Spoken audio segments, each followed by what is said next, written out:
नमस्कार, मैं हूं अभय कुमार। आप देख रहे हैं अपना खास कार्यक्रम बिहार समाचार। बिहार समाचार में खबरें बिहार की, बातें बिहार की, देश दुनिया की तमाम खबरें जिसे आपको जानना जरूरी है। बिहार समाचार में हम खबर लेते हैं सत्ता के गलियारों से, पंचायत के गलियों से और गांव के चौपालों से, जिससे आप रहते हैं अपडेट।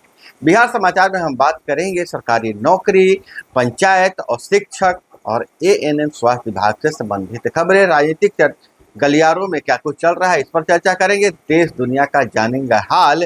तो बिहार समाचार में हम पहले बात करते हैं स्वास्थ्य विभाग से। एएनएम हड़ताल पर हैं। एएनएम कर्मी अनिश्चितकालीन हड़ताल पर और टीकाकरण का काम प्रभावित हुआ है। फेस अटेंडेंस रद्द करने की मांग। हम आपको बता दें कि एएनएम शिक्षा विभाग के तर्ज पर एएनएम कर्मियों के भी ऐप द्वारा अटेंडेंस बनाया जा रहा है और अटेंडेंस के विरोध में एएनएम जो है वह हड़ताल पर है। साथ ही उनकी मांग है समान काम के बदले समान वेतन लागू किया जाए। वेतन वृद्धि सहित अन्य मांगों को लेकर सोमवार से हड़ताल पे हैं। एएनएम कर्मी का मांग है कि रात दिन हमसे ड्यूटी लिया जाता है, लेकिन हमें समान काम के बदले समान वेतन नहीं दिया जा रहा है। वहीं हम पर शिकंजा कसने के लिए फेस अटेंडेंस की बात की जा रही है, जो मान्य नहीं होगा। बिहार के हर अस्पताल में एएनएम कर्मी अस्पताल के गेट के बाहर नारेबाजी करके हड़ताल जारी रखा है। कई स्थानों पर तालाबंदी भी किया है। और वहीं पटना के स्कूल में प्लास्टर गिरा, 4 स्टूडेंट घायल। बीईओ बोले कि जांच के बाद मरम्मत या निर्माण होगा। पटना के फतुहा स्थित जर्जर घोषित उत्क्रमित विद्यालय में बच्चों के पढ़ाई के दौरान छत का प्लास्टर उठकर गिर गया। ग्रामीणों का कहना है कि हादसे में 4 बच्चे घायल हो गए हैं। और वहीं बिहार बीएड संयुक्त प्रवेश परीक्षा का नतीजा घोषित कर दिया गया है। प्रीति अनमोल बनी है टॉपर। 94.98% कैंडिडेट सफल हुए हैं। एग्जाम में 1,89,568 अभ्यर्थी शामिल हुए थे।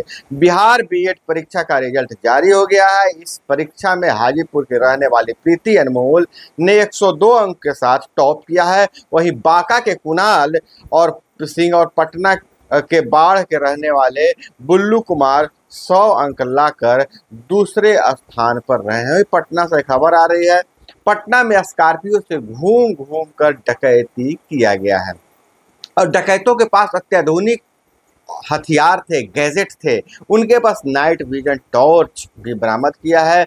जेडीयू नेता के घर को बनाया था निशाना। नट गिरोह के सरगना गिरफ्तार हुए हैं। पटना में जेडीयू नेता मनीष कुमार के घर 2 जुलाई को डकैती हुई थी। गोपालपुर थाना क्षेत्र के मोहनपुर कछुआरा में डकैतों ने घर में रखे गहने, नगद और हाथ साफ किया था। वहीं इस मामले में पुलिस ने खुलासा किया है। पुलिस के अनुसार इस घटना में नट गिरोह का हाथ है और उनके पास से एसपी भरत सैनी ने बताया है कि उनके पास से नाइट विजन कैमरा, हथियार, अन्य तरह के उपकरण बरामद किए गए हैं। पुलिस और सुरक्षा बलों की संयुक्त टीम मचेरी दोपहर 3 बजे तलाशी ली, तभी उन्हें गिरफ्तार किया गया है। वहीं कठुआ में सेना के वाहन पर ग्रेनेड से आतंकी हमला, 4 जवान शहीद, 6 घायल। 2 महीनों में सेना के वाहन पर दूसरा अटैक है। जम्मू कश्मीर के कठुआ जिले में सोमवार को 8 जुलाई को आतंकियों के हमले में 4 जवान शहीद हो गए, 6 घायल हुए हैं। घटना लेही मल्हार ब्लॉक के मचहेड़ी क्षेत्र के बड़नोटा गांव की है। पुलिस और सुरक्षा बलों की संयुक्त टीम ने मचहेड़ी क्षेत्र में दोपहर 3:30 बजे तलाशी ले रही थी, तभी आतंकियों ने घातला ग्रेनेड से हमला किया, फायरिंग भी की। इसके बाद सेना ने पूरे इलाके को घेर लिया है। आतंकियों और सुरक्षा बलों के बीच मुठभेड़ जारी है। सेना के अफसर ने बताया है कि इस मामले में 10 जवान घायल हुए हैं। इनमें से 4 की जान चली गई है, 6 का अभी इलाज चल रहा है। पहले 2 और कुछ समय बाद 4 जवानों घायल होने की खबर आई थी। यहाँ 2 महीने में सेना के वाहन पर दूसरा आतंकी हमला है और इससे पहले 4 मई को पुंछ के साहिसियार इलाके में एयरफोर्स के काफिले पर हमला हुआ था, जिसमें कॉर्पोरल विक्की पहाड़े शहीद हो गए थे और 4 अन्य जवान घायल हुए थे। आतंकियों ने सुरक्षा बलों के 2 वाहनों पर फायरिंग की। दोनों गाड़ियां सनाई टॉप जा रही थी और आतंकियों का मंसूबा धीरे धीरे बढ़ रहा है। जब से लोकसभा चुनाव जम्मू कश्मीर में हुआ है, विधानसभा चुनाव की तैयारी चल रही है, आज पाकिस्तान में बैठे आतंकियों के आका भारत में अस्थिर कश्मीर को अस्थिर करने का फरमान जारी कर दिया है, लेकिन सुरक्षा बल ढूंढ ढूंढ कर उन्हें ढेर कर रहे हैं। और इधर अगर हम बात करें तो कोई नौकरी ज्वाइन करने जाता है तो क्या लेकर जाता है? अपने कागजात लेकर जाता है, पेन लेकर जाता है और वेल ड्रेस होकर जाता है। लेकिन एक शिक्षक नौकरी ज्वाइन करने के लिए पिस्टल लेकर ही चल दिए, हालांकि वो गिरफ्तार हो गए हैं। पिस्टल लेकर नौकरी ज्वाइन करने जा रहा सरकारी शिक्षक गिरफ्तार। आर्म्स एक्ट के तहत मुकदमा दर्ज हुआ है और यह सीतापुर में सरकारी शिक्षक के पद पर नौकरी के लिए प्रतापगढ़ आया व्यक्ति लखनऊ के चारबाग मेट्रो स्टेशन पर अवैध तरीके के साथ गिरफ्तार कर लिया गया है। यह मामला बिहार का नहीं है बल्कि यूपी का है, लेकिन शिक्षकों से जुड़ा हुआ है। और चारबाग मेट्रो स्टेशन पर जब जांच हुई तो उसके पास से अवैध पिस्टल निकला। मेट्रो स्टेशन पर स्क्रीनिंग में चेकिंग के दौरान बैग में रखी पिस्टल दिख गई। पिस्टल में खाली मैगजीन लगी हुई थी। सुरक्षा कर्मियों ने शिक्षा कर्मियों को पिस्टल अवैध लगी तो शिक्षक से पूछताछ की। शिक्षक के पास इसका लाइसेंस नहीं था। सुरक्षा कर्मियों ने उसके परिजनों को सूचना देकर उसे नाका पुलिस के हवाले कर दिया है। नाका पुलिस ने उसके खिलाफ आर्म्स एक्ट के तहत मुकदमा दर्ज कर उसे गिरफ्तार कर लिया गया है। और शिक्षा विभाग का नया फरमान, टास्क नहीं पूरा करने पर रोक दी जाएगी सैलरी। ऑनलाइन हाजिरी नहीं बनाने वाले शिक्षकों का वेतन नहीं मिलेगा। 1 जुलाई से यह लागू कर दिया गया। 1 सप्ताह से इसकी जानकारी दी जा रही है। अब शिक्षकों का अनुपस्थिति विवरणी वेतन के लिए जिला मुख्यालय नहीं भेजना पड़ेगा। वही खबर आ रही है कि कक्षा 1 से 5 तक के शिक्षकों के लिए ऑनलाइन हाजिरी को कंपलसरी कर दिया गया है। और वैसे स्कूल जहां से अगर अटेंडेंस 100% अटेंडेंस ऑनलाइन नहीं बनता है तो उनके प्रधानाध्यापक का वेतन काट लिया जाएगा।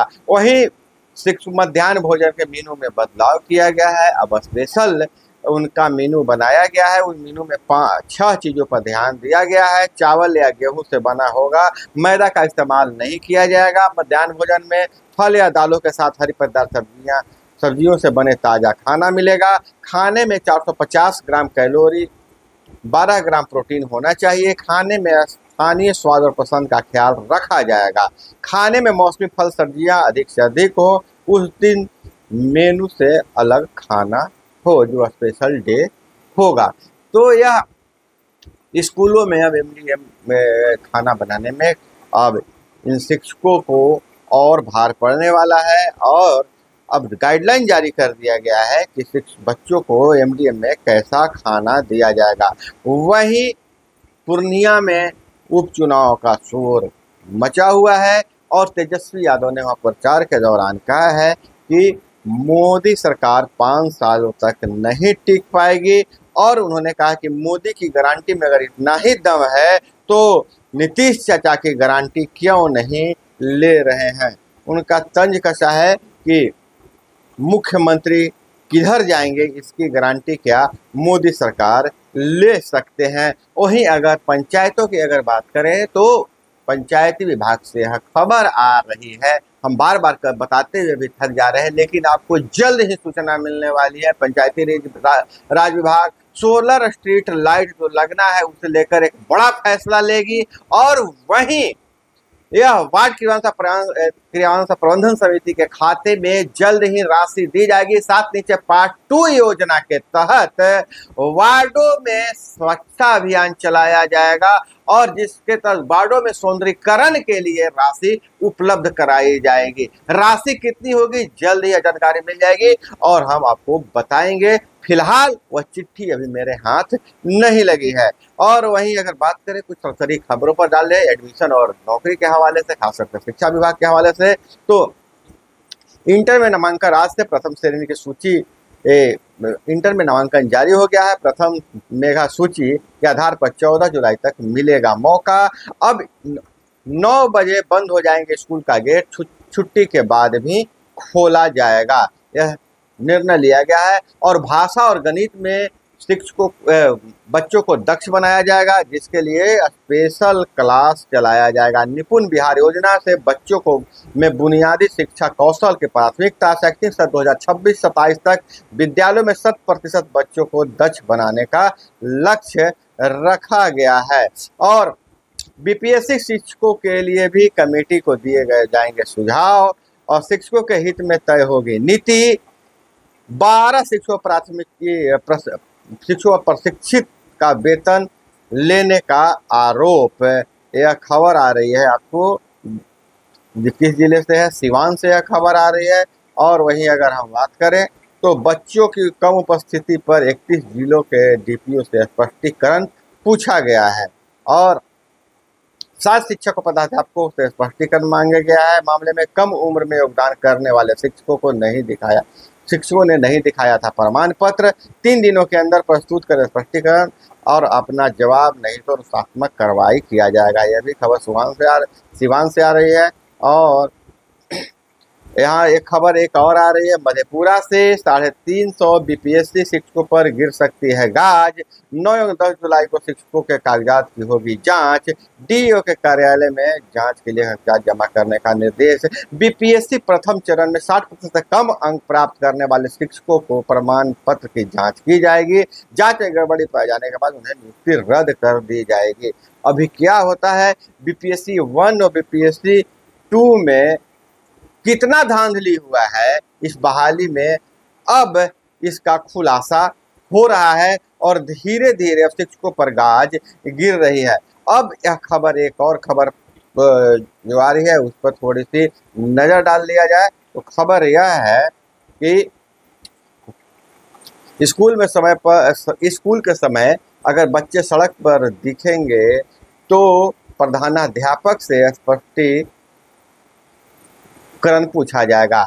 स्कूलों में बने स्मार्ट क्लास चल रहे हैं या नहीं, विभाग को जानकारी नहीं है।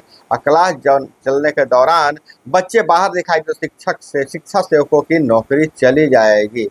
अब हर सरकारी स्कूल में हर कक्षा के लिए अलग क्लास की व्यवस्था की जाएगी। और एक बहुत ही बड़ी धमाकेदार खबर आ रही है कि शिक्षा कोष ऐप का नया अपडेट वर्जन बन रहा है, जिसमें आधार बेस्ड बायोमेट्रिक अटेंडेंस का होगा प्रावधान। नवचयनित एचएम को मिलेगा टैब और उसी टैब से बनेगी सभी शिक्षकों की बायोमेट्रिक हाजिरी। स्कूल इन और आउट दोनों समय पर लगेगी बायोमेट्रिक हाजिरी। और सेल्फी योजना 15 अगस्त से लागू की जाएगी। तो दोस्तों यह थी वो तमाम खबरें जिसे आपको जानना जरूरी था। इसी तरह से खबरों के लिए जुड़े रहिए हमारे साथ। चैनल पर नए हैं तो चैनल को सब्सक्राइब कर लीजिए। वीडियो पसंद आए तो लाइक किए बिना नहीं जाइएगा। मिलते हैं अगले वीडियो में। जय हिंद, वंदे मातरम।